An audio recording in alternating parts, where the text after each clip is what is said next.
अगर आपका civil score 750, 780 या 800 है तो क्या आपका लोन 100% अप्रूव्ड हो जाएगा? अगर आपका जवाब हाँ है तो शायद आप गलत हैं।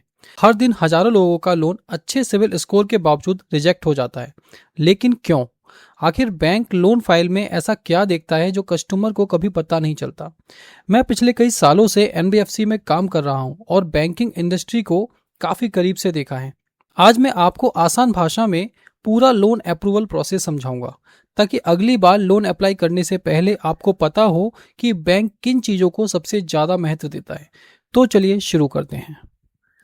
सबसे पहले एक सबसे बड़ा मिथ क्लियर करते हैं।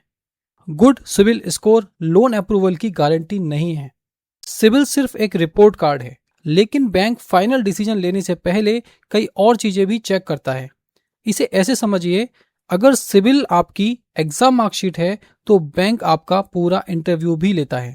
यानी सिर्फ मार्क्स अच्छे होना काफी नहीं है। जब आप लोन एप्लीकेशन सबमिट करते हैं तो सिर्फ डॉक्यूमेंट्स कलेक्ट नहीं होते, आपकी पूरी फाइल क्रेडिट टीम के पास जाती है। वहां स्टेप बाय स्टेप वेरिफिकेशन शुरू होती है। आज हम उन्हीं स्टेप्स को समझेंगे। बैंक सिर्फ आपका स्कोर नहीं देखता, वो आपकी पूरी क्रेडिट हिस्ट्री देखता है। क्या आपने कभी ईएमआई लेट भरी? क्या कोई लोन सेटल दिख रहा है? क्या क्रेडिट कार्ड हमेशा फुल लिमिट तक इस्तेमाल करते हैं? क्या आपने पिछले 15 दिनों में 8 बैंक्स में लोन अप्लाई कर दिया? ये सारी चीजें सिविल रिपोर्ट में दिखाई देती हैं। अब बैंक देखता है आपकी इनकम कितनी है, लेकिन सिर्फ इनकम नहीं, इनकम स्टेबल भी है या नहीं।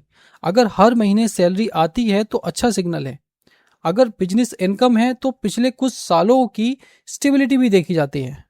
अब आते हैं एक ऐसे पॉइंट पर जिसके बारे में बहुत कम लोग जानते हैं, जिसका नाम है FOIR, यानी कि fixed obligation to income ratio. मान लीजिए आपकी मंथली इनकम 50,000 रुपये है। पहले से आपकी EMI 22,000 की चल रही है। अब नए लोन की EMI 16,000 रुपये होगी, यानी टोटल EMI 38,000 रुपये। अब बैंक सोचेगा, अगर इनकम 50,000 है और EMI ही 38,000 है तो बाकी खर्च कैसे चलेंगे? यहीं पर कई लोन रिजेक्ट हो जाते हैं। बैंक स्टेटमेंट सिर्फ बैलेंस देखने के लिए नहीं होता, उससे आपकी फाइनेंशियल हैबिट समझी जाती है। क्या सैलरी रेगुलर आती है? क्या कभी EMI बाउंस हुई है? क्या चेक रिटर्न हुआ है? क्या अकाउंट में हमेशा लो बैलेंस रहता है? ये सारी बातें आपकी क्रेडिट प्रोफाइल को प्रभावित करती हैं। एक बहुत इंटरेस्टिंग बात, अगर एक बैंक ने आपका लोन रिजेक्ट कर दिया तो इसका मतलब ये नहीं है कि हर बैंक रिजेक्ट करेगा।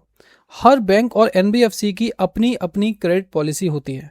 किसी बैंक को सैलरीड कस्टमर ज़्यादा पसंद होते हैं, किसी को बिजनेस कस्टमर्स, किसी का रिस्क एपिटाइट अलग होता है। इसीलिए अलग अलग लेंडर्स का डिसीजन अलग अलग हो सकता है। तो अब आपको समझ आ गया होगा कि लोन अप्रूवल सिर्फ सिविल स्कोर का खेल नहीं है।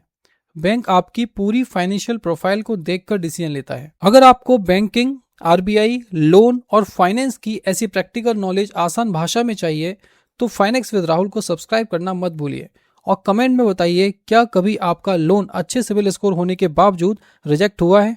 अगर हाँ तो मैं अगली वीडियो में लोन रिजेक्ट होने के और भी हिडन रीजंस और उनका सॉल्यूशन बताऊंगा।